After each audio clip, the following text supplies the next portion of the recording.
Hello అండి. Welcome to Madhu lessons. ఈరోజు మనము ఏపీ టెట్ 2026కు సంబంధించి సైన్స్ మెథడాలజీలో ఇంపార్టెంట్ బిట్స్ 50 అయితే చూద్దాం రండి. జలచర జీవులు, జలచర జీవులు, చేపలు, జలమొక్కలు సహజ జీవన విధానాన్ని తరగతి గదిలో పరిశీలించడానికి ఉపయోగించే కృత్రిమ అమరికను ఏమంటారు? వైవేరియం, టెర్రేరియం, ఎక్వేరియం, హెర్బేరియం. మీరు ఆన్సర్‌ని కామెంట్ చేయండి. వైవేరియం, టెర్రేరియం, ఎక్వేరియం, హెర్బేరియం. ఆన్సర్ వచ్చేసరికి ఎక్వేరియం. ఆక్వా అంటే నీరు. నీటిలో నివసించే ప్రాణులు, మొక్కలను ఉంచి ప్రదర్శించే గాజు పాత్రను మనం ఎక్వేరియం అంటాము. నేలపై లేదా భూమిపై నివసించే చిన్న చిన్న జీవులు మరియు మొక్కల సహజ ఆవాసాన్ని తరగతి గదిలో చూపించడానికి ఏర్పాటు చేసే అమరిక ఏది? నేలపై లేదా భూమిపై నివసించే చిన్న చిన్న జీవులు మరియు మొక్కల సహజ ఆవాసాన్ని తరగతి గదిలో చూపించడానికి ఏర్పాటు చేసిన అమరిక ఏది? ఎక్వేరియము, టెర్రేరియము, వైవేరియము, ఇన్సెక్టేరియము. ఆన్సర్ కామెంట్ చేయండి. Answer terrarium. టెర్రా అంటే భూమి. భూ సంబంధిత చిన్న మొక్కలు మరియు చిన్న జీవులు గాజు పాత్రలో పెంచడాన్ని టెర్రేరియం అని అంటారు. వృక్షాలు, జంతువులు రెండింటినీ వాటి సహజ వాతావరణంలో ఉంచి వాటి పరస్పర సంబంధాలను పరిశీలించడానికి వీలు కల్పించే పెద్ద ప్రదర్శనశాల లేదా అమరికను ఏమని పిలుస్తారు? చూడండి, వృక్షాలు, జంతువులు రెండింటినీ వాటి సహజ వాతావరణంలోనే ఉంచి వాటి పరస్పర సంబంధాలను పరిశీలించడానికి వీలు కల్పించే పెద్ద ప్రదర్శనశాల లేదా అమరికను ఏమని పిలుస్తారు? Aquarium, terrarium, vivarium, aviary. Aquarium, terrarium, vivarium, aviary. Answer vivarium. Vivarium అంటే ఇది ఒక విస్తృతమైన పదం. దీనిలో జీవుల సహజ జీవన చక్రాన్ని సమగ్రంగా పరిశీలించవచ్చు. ఎక్వేరియం, టెర్రేరియంలు కూడా దీని కిందకే వస్తాయి. కీటకాల జీవిత చక్రాన్ని, వాటి అలవాట్లను నిశితంగా పరిశీలించడానికి సైన్స్ ల్యాబ్లో ఏర్పాటు చేసే ప్రత్యేక ఉపకరణం ఏది? Vivarium, insectarium, terrarium, aviary. Answer insectarium. కీటకాలను పెంచి పోషించే స్థలాన్ని ఇన్సెక్టేరియం అంటారు. సీతాకోక చిలుకలు, గొంగళి పురుగుల పరిశీలనకు ఇది వాడుతారు. మొక్కల భాగాలను ఎండబెట్టి నొక్కి మందపాటి డ్రాయింగ్ షీట్పై భద్రపరిచే విధానాన్ని ఏమంటారు? మొక్కల భాగాలను ఎండబెట్టి నొక్కి ఒక మందపాటి డ్రాయింగ్ షీట్పై భద్రపరిచే విధానాన్ని ఏమంటారు? Aquarium, వైవేరియం, herbarium, museum. Answer herbarium. మొక్కల వర్గీకరణ అధ్యయనం కోసం వాటిని డ్రై చేసి షీట్పై భద్రపరచడాన్ని హెర్బేరియం అంటారు. ఇది నిర్జీవ సేకరణ. పక్షుల జీవన విధానాన్ని, వాటి గూడు కట్టే పద్ధతులను గమనించడానికి ఏర్పాటు చేసే పక్షిశాలను ఏమంటారు? ఎవియరీ, వైవేరియం, ఇన్సెక్టేరియం, టెర్రేరియం. ఇందులో చూడండి, వైవేరియం కాదు, ఇన్సెక్టేరియం కాదు, టెర్రేరియం కాదు. ఇంకా మిగిలింది ఏంటిది? ఏవియరీ. ఆన్సర్ అదే. ఇక్కడ ఇట్లా ఆన్సర్ని కూడా ఎలిమినేట్ చేసే పద్ధతి కూడా ఉపయోగించవచ్చు. ఏవియస్ అంటే పక్షి. పక్షులను ఉంచే పెద్ద బోను లేదా పక్షిశాలను ఏవియరీ అని పిలుస్తారు. అక్వేరియంలో నీటి శాతాన్ని, ఆక్సిజన్ స్థాయిని క్రమబద్ధీకరించడానికి విధిగా వాడవలసిన పరికరం ఏది? Thermometer, aerator, filter, incubator. Thermometer, aerator, filter, incubator. Answer aerator. ఎక్వేరియంలో చేపలు నిరంతరం ఆక్సిజన్ అందటానికి గాలిని పంపించే మోటార్ పరికరాన్ని ఏరేటర్ అని అంటాము. పాఠశాల సైన్స్ ల్యాబ్లో రసాయనాలు లేదా ప్రమాదకర వస్తువులను భద్రపరిచేటప్పుడు పాటించవలసిన ప్రాథమిక నియమం ఏది? విద్యార్థులకు సులభంగా అందేలా ఉంచాలి, లాక్ అండ్ కీలో ఉంచాలి, ఎక్వేరియం పక్కన ఉంచాలి, కిటికీ దగ్గర ఎండలో ఉంచాలి. ఆన్సరు లాక్ అండ్ కీ, తాళంలో ఉంచాలి. ప్రమాదకరమైన యాసిడ్లు, రసాయనాలను ఉపాధ్యాయుడి పర్యవేక్షణలో మాత్రమే వాడాలి. కాబట్టి వాటిని తాళం వేసి భద్రపరచాలి. ఉపాధ్యాయుడు ఒక సాధారణ సూత్రాన్ని లేదా నియమాన్ని ముందు చెప్పి ఆ తర్వాత ఉదాహరణ ద్వారా నిరూపిస్తే ఆ పద్ధతిని ఏమంటారు? ముందు ఒక సూత్రాన్ని చెప్పి తర్వాత దాన్ని నిరూపిస్తే ఆ పద్ధతిని ఏమంటారు? ఆగమన పద్ధతి, నిగమన పద్ధతి, ప్రాజెక్టు పద్ధతి, అన్వేషణ పద్ధతి.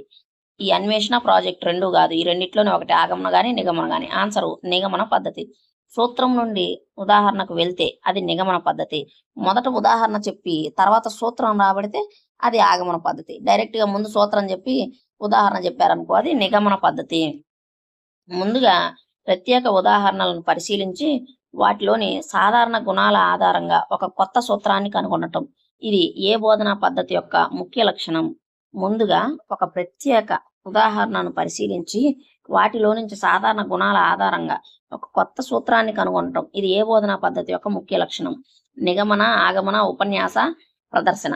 నిగమన ఆగమన ఉపన్యాస ప్రదర్శన. ఆన్సరు ఆగమన పద్ధతి. ఉదాహరణల నుండి సూత్రం వైపు సాగే ప్రక్రియ ఆగమన పద్ధతి. ఇది సైన్స్ బోధనకు అత్యుత్తమమైన పద్ధతి. హెచ్ఈ ఆర్మ్స్ట్రాంగ్ ప్రతిపాదించిన విద్యార్థి ఒక పరిశోధకుడి స్థానంలో ఉంచే బోధనా పద్ధతి ఏది? ప్రాజెక్టు పద్ధతి, అన్వేషణ పద్ధతి, లెక్చరర్ పద్ధతి, సమస్య పరిష్కార పద్ధతి. ఆర్మ్స్ట్రాంగ్ చెప్పింది దేని గురించి? అన్వేషణ పద్ధతి. హ్యూరిస్కో అంటే నేను కనుగొన్నాను అని అర్థం. ఈ పద్ధతిని ఆర్మ్స్ట్రాంగ్ రూపొందించాడు. ఇందులో విద్యార్థి స్వయంగా జ్ఞానాన్ని అన్వేషిస్తాడు. విలియం హెన్రీ కిల్పాట్రిక్ ప్రవేశపెట్టిన సామాజిక వాతావరణంలో హృదయపూర్వకంగా సాగే ఉద్దేశపూర్వక కృత్యాన్ని ఏమంటారు? అన్వేషణ పద్ధతి, ప్రాజెక్టు పద్ధతి, ప్రయోగశాల పద్ధతి, ఉపన్యాస ప్రదర్శన పద్ధతి. కిల్పాట్రిక్ ప్రవేశపెట్టింది ఏ పద్ధతి అండి? ప్రాజెక్టు పద్ధతి. జాన్ డ్యూయి ప్రగతిశీలవాదం ఆధారంగా ఆయన శిష్యుడైన కిల్పాట్రిక్ ఈ ప్రాజెక్టు పద్ధతిని అభివృద్ధి చేశారు. సైన్స్ బోధనలో లెక్చర్, థియేటర్ మరియు లాబొరేటరీ రెండింటి ప్రయోజనాలను కలిపి ఇచ్చే సమన్వయ పద్ధతి ఏది? ఉపన్యాస పద్ధతి, ప్రయోగశాల పద్ధతి, ఉపన్యాస ప్రదర్శన పద్ధతి, సమస్య పరిష్కార పద్ధతి. ఆన్సరు ఉపన్యాస ప్రదర్శన పద్ధతి. ఉపాధ్యాయుడు మాట్లాడుతూనే సమాంతరంగా ప్రయోగాన్ని చేసి చూపిస్తాడు. ఇది హై స్కూల్ తరగతులకు చాలా పొదుపైన సమర్థవంతమైన పద్ధతి. క్రింది వాటిలో ఏది విద్యార్థి కేంద్రక బోధనా పద్ధతి కాదు? అన్వేషణ పద్ధతి, ప్రాజెక్టు పద్ధతి, ఉపన్యాస పద్ధతి, ప్రయోగశాల పద్ధతి. విద్యార్థి కేంద్రిక పద్ధతి కానిది ఏమిటి? ఉపన్యాస పద్ధతి. ఉపన్యాస పద్ధతి పూర్తిగా ఉపాధ్యాయ కేంద్రకమైనది. మిగిలిన 3 పద్ధతులు విద్యార్థి క్రియాశీలకంగా ఉంటాడు. శాస్త్రీయ పద్ధతిలోని మొట్టమొదటి సోపానం ఏమిటి? పరికల్పనలు చేయటం, సమస్యను గుర్తించడం, దత్తాంశాల సేకరణ, ప్రయోగం చేయడం. ఆన్సరు సమస్యను గుర్తించటం. ఏ శాస్త్రీయ పరిశోధనకైనా మొదట ఒక సమస్య లేదా సందేహం తలెత్తాలి. కాబట్టి సమస్యను గుర్తించడం, నిర్వహించడం అనేది తొలి సోపానం. శాస్త్రీయ పద్ధతిలో సమస్యకు ఊహించిన తాత్కాలిక పరిష్కారాన్ని ఏమంటారు? సిద్ధాంతము, పరికల్పన, ముగింపు, సమాచారం. ఆన్సరు పరికల్పన అంటారు. పరికల్పన అంటే ఊహ. మీ సమస్య పరిష్కారానికి చేసే బుద్ధిపూర్వకమైన తాత్కాలికమైన ఊహనే పరికల్పన అంటారు. ప్రయోగాల ద్వారా ఇది నిజమో కాదో అని తేలుస్తాము. విద్యార్థి దైనందిన జీవితంలో జరిగే దృగ్విషయాలకు గల కారణాలను సైన్స్ పరంగా వివరించడం అనేది ఏ విద్యా ప్రమాణానికి చెందుతుంది? విషయ అవగాహన, ప్రశ్నించడం, పరికల్పనలు చేయడం, ప్రయోగాలు, క్షేత్ర పరిశీలనలు, అభినందన, విలువలు. ఆన్సరు విషయ అవగాహన. కారణాలు చెప్పటం, వివరించటం, పోలికలు లేదా భేదాలు చెప్పటం, ఉదాహరణలు ఇవ్వటం ఇవన్నీ విషయ అవగాహన కిందకే వస్తాయి. ఒక విద్యార్థి మొక్కల కాండం ద్వారా నీటి ప్రసరణను నిరూపించడానికి ప్రయోగాన్ని అమర్చి పరిశీలనలను నమోదు చేశాడు. ఇది ఏ విద్యా ప్రమాణము? సమాచార నైపుణ్యాలు, ప్రాజెక్టు నైపుణ్యాలు, ప్రయోగాలు, క్షేత్ర పరిశీలనలు, బొమ్మలు గీయటం, నమూనాలు చేయటం. విషయ అవగాహన. ఆన్సరు ప్రయోగాలు, క్షేత్ర పరిశీలనలు. విద్యార్థి స్వయంగా ల్యాబ్లో ప్రయోగాలు చేయటం లేదా పరికరాలను అమర్చడం ప్రయోగాలు, క్షేత్ర పరిశీలనలు అనే విద్యా ప్రమాణం పరిధిలోకి వస్తుంది. సాలీడు నేసే వల యొక్క అద్భుతమైన నిర్మాణాన్ని చూసిన విద్యార్థి మురిసిపోయాడు. ఇది ఏ విద్యా ప్రమాణాన్ని సూచిస్తుంది? దైనందిన జీవితంలో వినియోగం, జీవ వైవిధ్యం పట్ల సానుభూతి, అభినందన, సౌందర్యాత్మక స్పృహ, సమాచార నైపుణ్యాలు. ఆన్సరు అభినందన మరియు సౌందర్యాత్మక స్పృహ. ప్రకృతిలో వింతలు, జీవుల నైపుణ్యాలను చూసి ఆనందించటం, మెచ్చుకోవటం అభినందన కిందకు వస్తుంది. నిరంతర సమగ్ర మూల్యాంకనంలో భాగంగా నిర్వహించే నిర్మాణాత్మక మూల్యాంకనంలో భారత్వం మార్కులు ఎన్ని? ఫార్మేటివ్ అసెస్మెంట్లో మార్కులు ఎన్ని? 80 మార్కులు, 20 మార్కులు, 50 మార్కులు, 10 మార్కులు. ఆన్సరు 20 మార్కులు. ప్రతి ఎఫ్ఏ పరీక్ష 20 మార్కులకు ఉంటుంది. మొత్తం 4 ఎఫ్ఏలు 80 మార్కులు సగటు తీస్తారు. ఎస్ఏ 80 మార్కులకు ఉంటుంది. క్రింది వాటిలో నిర్మాణాత్మక మూల్యాంకనం అంటే ఫార్మేటివ్ అసెస్మెంట్లో సాధనం కానిది ఏది? పిల్లల భాగస్వామ్యం, ప్రతిస్పందనలు, రాతపూర్వక అంశాలు, ప్రాజెక్టు పనులు, త్రైమాసిక పరీక్ష. ఆన్సరు త్రైమాసిక పరీక్ష. త్రైమాసిక, అర్ధవార్షిక లేదా వార్షిక పరీక్షలు సంగ్రహణాత్మక మూల్యాంకనం కిందకు వస్తాయి. మొదటి 3 ఎఫ్ఏ సాధనాలు. ఒక విద్యార్థి గ్రామంలో పశువుల డాక్టర్ను కలిసి పశువులకు వచ్చే వ్యాధులపై సమాచారం సేకరించి పట్టిక తయారు చేశాడు. ఇది ఏ ప్రమాణం? ప్రయోగాలు, సమాచార నైపుణ్యాలు, ప్రాజెక్టు పనులు, ప్రశంస, విషయ అవగాహన. ఆన్సర్ సమాచార నైపుణ్యాలు, ప్రాజెక్టు పనులు. ఇంటర్వ్యూలు, ప్రశ్నావళి ద్వారా సమాచారాన్ని సేకరించి విశ్లేషించి నివేదిక ఇవ్వటం సమాచార నైపుణ్యాలు అవుతుంది. సైన్స్ అనగా సంచితమైన వ్యవస్థీకరించబడిన జ్ఞానరాశి అని నిర్వచించినది ఎవరు? Karl Pearson, James B Aristotle, Einstein. Answer Karl Pearson. Science ఒక వ్యవస్థీకరించబడిన జ్ఞానరాశిగా పేర్కొన్నది కార్ల్ పియర్సన్. పరిశీలనలు, ప్రయోగాల ద్వారా ఏర్పడే భావనలు, ఆ భావనల నుండి మరింతగా అభివృద్ధి చెందే అనుభావికమైన ఆలోచనల సముదాయమే సైన్స్ అన్నది ఎవరు? Conant, W C Dampier, Benjamin Blooms, Archimedes. Answer Conant. భావాలు మరియు భావాత్మక పథకాల శృంఖలనమే విజ్ఞాన శాస్త్రం అని బి కొనాంట్ నిర్వచించారు. ప్రకృతి గురించి క్రమబద్ధమైన జ్ఞానమే విజ్ఞాన శాస్త్రం అని సరళంగా నిర్వచించిన శాస్త్రవేత్త ఎవరు? W C Dampier, R C Sharma, Fitzpatrick, Copernicus. Answer W C Dampier. ప్రకృతి దృగ్విషయాల క్రమబద్ధమైన జ్ఞానం అని వస్తే అది డింపియర్ నిర్వచనము. విద్యా లక్ష్యాల వర్గీకరణలో జ్ఞానాత్మక రంగాన్ని 1956లో వర్గీకరించింది ఎవరు? David Krathwohl, Benjamin Blooms, Elizabeth Simpson, Skinner. Answer Benjamin Blooms. Blooms జ్ఞానాత్మక రంగాన్ని, క్రాత్వెల్ భావావేశ రంగాన్ని, సింప్సన్ మానసిక చలనాత్మక రంగాన్ని వర్గీకరించారు.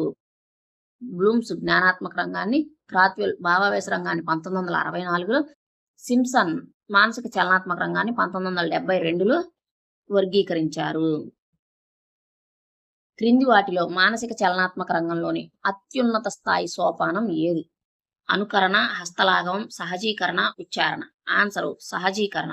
మానసిక చలనాత్మక రంగంలో సోపానాలు అనుకరణ, దానికన్నా పెద్దది హస్తలాఘవం, దానికన్నా పెద్దది నిశితత్వం, దానికన్నా పెద్దది సమన్వయం, దానికన్నా అన్నింటికన్నా చివరది సహజీకరణం. అంటే అత్యున్నత స్థాయి అన్నమాట సహజీకరణం. ఒక విద్యార్థి ప్రయోగశాలలో ట్యూబ్ను పట్టుకునేటప్పుడు ఏమాత్రం తప్పు చేయకుండా, వణుకు లేకుండా పట్టుకోగలుగుతున్నాడు. ఇది బ్లూమ్స్ వర్గీకరణలో ఏ రంగానికి చెందుతుంది? జ్ఞానాత్మక రంగం, భావావేశ రంగం, మానసిక చలనాత్మక రంగం, సాంఘిక రంగం. ఆన్సరు మానసిక చలనాత్మక రంగం. చేతి నైపుణ్యాలు, కండరాల సమన్వయం, ప్రయోగాలు చేయటం ఇవన్నీ మానసిక చలనాత్మక రంగానికి సంబంధించినవి. కరికులం అనే పదం కురరే అనే ఏ భాషా పదం నుండి ఉద్భవించింది? Greek, Latin, French, German. Answer Latin. కురరే అనేది లాటిన్ పదం. దీని అర్థం పరుగు పందెం బాట. విద్యా ప్రణాళిక నిర్మాణంలో సరళ రేఖీయ పద్ధతికి గల ప్రధాన లోపం ఏమిటి? పునరావృతానికి అవకాశం ఉండదు, కఠినత్వం ఎక్కువ, ఉపాధ్యాయుడికి కష్టం, కాలం వృధా అవుతుంది. ఆన్సర్ పునరావృతానికి అవకాశం ఉండదు. లీనియర్ పద్ధతిలో ఒక అంశం ఒక తరగతిలో వస్తే మళ్ళీ పై తరగతిలో రాదు. అదే సర్పిల పద్ధతిలో అయితే లోతు పెంచుకుంటూ పునరావృతం అవుతుంది. కాబట్టి సైన్స్కు సర్పిల పద్ధతి ఉత్తమము. ప్రాథమికోన్నత స్థాయిలో సైన్స్ సిలబస్ను పర్యావరణ అధ్యయనంగా కాకుండా సామాన్య శాస్త్రంగా ఏ తరగతి నుండి విడదీస్తారు? 3, 5, 6, 8. ఆన్సరు 6వ తరగతి. 1, 2 తరగతుల్లో భాష, గణితం ద్వారా 3, 4, 3 నుంచి 5 వరకు ఈవీఎస్గా ఉండి 6వ తరగతి నుంచి సామాన్య శాస్త్రంగా విడిపోతుంది. మంచి సైన్స్ పాఠ్యపుస్తకంలో ఉండవలసిన అత్యంత ముఖ్యమైన గుణం ఏది? రంగురంగుల బొమ్మలు, విద్యార్థి కేంద్రీకృతంగా కృత్యాధారంగా ఉండటం, కేవలం సిద్ధాంతాలు మాత్రమే ఉండటం, చాలా లావుగా ఉండటం. ఆన్సర్ విద్యార్థి కేంద్రీకృతంగా కృత్యాధారంగా ఉండాలి. ఎన్సిఎఫ్ 2005 ప్రకారం పాఠ్యపుస్తకాలు కేవలం సమాచార నిధులుగా కాకుండా పిల్లవాడు స్వయంగా నేర్చుకునేలా ఉండాలి. సూక్ష్మ బోధనను మొట్టమొదటి స్టాన్ఫోర్డ్ విశ్వవిద్యాలయంలో ప్రవేశపెట్టింది ఎవరు? Dwight Allen, B K Passi, Edgar Dale, Herbert. Answer Dwight Allen. 1963లో డ్వైట్ అలెన్ మరియు అతని సహచరులు మైక్రో టీచింగ్ ను రూపకల్పన చేశారు. మైక్రో టీచింగ్ చక్రం యొక్క మొత్తం కాల పరిమితి ఎంత? 45 నిమిషాలు, 36 నిమిషాలు, 50 నిమిషాలు, 30 నిమిషాలు. ఆన్సర్ 36 నిమిషాలు. ఇక్కడ బోధన 6 నిమిషాలు, ప్రతిపుష్టి 6 నిమిషాలు, పునఃప్రణాళిక 12 నిమిషాలు, పునఃబోధన 6 నిమిషాలు, పునఃప్రతిపుష్టి 6 నిమిషాలు. మొత్తం 36 నిమిషాలు. హెర్బార్ట్ పాఠ్య ప్రణాళికలోని సోపానాల సంఖ్య ఎంత? 4, 5, 6, 7. ఆన్సరు 6. హెర్బార్ట్ సోపానాలు: మొదటిది ఆయత్తపరచటం, రెండోది ప్రదర్శన, మూడోది సంసర్గ లేదా పోలిక, నాలుగోది సాధారణీకరణం, ఐదోది అన్వయం, ఆరోది పునర్విమర్శ. హెర్బార్ట్ సోపానాలలో విద్యార్థుల పూర్వ జ్ఞానాన్ని పరీక్షించే మొదటి సోపానం ఏది? ప్రదర్శన, ఆయత్తపరచటం, అన్వయము, సాధారణీకరణం. ఆన్సరు ఆయత్తపరచటము. నూతన పాఠ్యాంశాన్ని ప్రారంభించే ముందు విద్యార్థులను మానసికంగా సిద్ధం చేయడము, పూర్వ జ్ఞానాన్ని అడగడాన్నే ఆయత్తపరచటము అని అంటారు. ఇదే ఉన్ముఖీకరణ కూడా. అభ్యసన సిద్ధాంతాల గురించి ఎడ్గర్డ్ డేల్ అనుభవ సంఖ్యలో అత్యంత మూర్త అనుభవాన్ని ఇచ్చేది ఏది? ప్రత్యక్ష ప్రయోజనాత్మక అనుభవాలు, కల్పిత అనుభవాలు, నిదర్శనాలు, దృశ్యీకరణ సంకేతాలు. ఆన్సరు ప్రత్యక్ష ప్రయోజనాత్మక అనుభవాలు. ఎడ్గర్డ్ డేల్ శంకులో అడుగున ఉండే ప్రత్యక్ష అనుభవాలు ఎక్కువ మూర్తత్వాన్ని, శంకు పైభాగంలో ఉండే మౌఖిక సంకేతాలు ఎక్కువ అమూర్తత్వాన్ని ఇస్తాయి. ఎడ్గర్డ్ డేల్ అనుభవ శంకు ప్రకారం క్రింది వాటిలో అత్యంత అమూర్తమైన బోధనా ఉపకరణం ఏది? చలనచిత్రం, రేడియో, మౌఖిక సంకేతాలు, క్షేత్ర పర్యటనలు. ఆన్సరు మౌఖిక సంకేతాలు. కేవలం మాటలు లేదా పదాల ద్వారా చెప్పేది పిల్లవానికి అతి తక్కువ అనుభవాన్ని ఇస్తుంది. ఇది శంకువు అగ్రభాగంలో ఉంటుంది. మోడల్స్, కటౌట్స్ వంటి ఎడ్గర్డ్ డేల్ శంకులో ఏ వర్గానికి చెందుతాయి? ప్రత్యక్ష అనుభవాలు, కల్పిత అనుభవాలు, ప్రదర్శనలు, నాట్యీకరణ. ఆన్సరు కల్పిత అనుభవాలు. నిజమైన వస్తువును తరగతికి తేలేనప్పుడు గుండె, సింహం లాంటి వాటి నమూనాలను చూపిస్తాం. వీటిని కల్పిత అనుభవాలు అని అంటాము. సైన్స్ క్లబ్ ను నిర్వహించడంలో ఉపాధ్యాయుని పాత్ర ఏమిటి? ఆయన సర్వాధికారిగా ఉంటాడు, కేవలం సలహాదారుగా మాత్రమే ఉండాలి, ఎలాంటి పాత్ర ఉండదు, విద్యార్థులను దూరం పెట్టాలి. ఆన్సర్ కేవలం సలహాదారుడిగా మాత్రమే ఉండాలి. సైన్స్ క్లబ్ బాధ్యతలను విద్యార్థులే, ప్రెసిడెంట్, సెక్రటరీ చూసుకోవాలి. ఉపాధ్యాయుడు వెనక ఉండి గైడ్ చేయాలి. విజ్ఞాన శాస్త్రం యొక్క ఏ నిర్మాణంలో సూత్రాలు, సిద్ధాంతాలు, చట్టాలు అంతర్భాగంగా ఉంటాయి? ద్రవ్యాత్మక నిర్మాణం, పద్ధత్యాత్మక నిర్మాణం, సామాజిక నిర్మాణం, తాత్విక నిర్మాణం. ఆన్సరు ద్రవ్యాత్మక నిర్మాణం. సైన్స్ యొక్క ఫలితాలు ద్రవ్యాత్మక నిర్మాణం కిందకి వస్తాయి. ఆ ఫలితాలను సాధించే పద్ధతులు పద్ధత్యాత్మక నిర్మాణం కిందకి వస్తాయి. శాస్త్రీయ వైఖరి కలిగిన ఒక వ్యక్తి యొక్క ముఖ్య లక్షణం కానిది ఏది? శాస్త్రీయ వైఖరి కలిగిన ఒక వ్యక్తి యొక్క ముఖ్య లక్షణం కానిది ఏది? మూఢనమ్మకాలను నమ్మకపోవటం, బహిరంగ మనస్తత్వం, సాక్ష్యాధారాలు లేకుండా తీర్పులు చెప్పటం, సత్యాన్వేషణ చేయటము. ఆన్సరు సాక్ష్యాధారాలు లేకుండా తీర్పులు చెప్పటం. శాస్త్రీయ వైఖరి ఉన్నవారు తగిన సాక్ష్యాలు లేనిది దేనిని నమ్మరు, ముందస్తు తీర్పులు ఇవ్వరు. ప్రయోగశాలలో ప్రమాదవశాత్తు యాసిడ్ చేతిపై పడితే వెంటనే దేనితో కడగాలి? ఎక్కువ నీటితో కడిగి బలహీన క్షారంతో, సోడియం బైకార్బోనేట్తో తుడవాలి, కాన్సన్ట్రేటెడ్ క్షారంతో కడగాలి, బట్టతో గట్టిగా రుద్దాలి, నూనె పూయాలి. ఆన్సర్ ఎక్కువ నీటితో కడిగి బలహీన క్షారంతో తుడవాలి. ఆమ్ల ప్రభావాన్ని తగ్గించడానికి బలహీన క్షారాన్ని వాడాలి. మొదట ఎక్కువ నీటితో ఆమ్లాన్ని కడిగి వేయాలి. ఆవిష్కరణ పద్ధతిని ప్రాచుర్యంలోకి తెచ్చిన ఆధునిక విద్యావేత్త ఎవరు? జెరోమ్ బ్రోనర్, జీన్ పియాజే, B F Skinner, Watson. Answer Jerome Bruner. Armstrong heuristic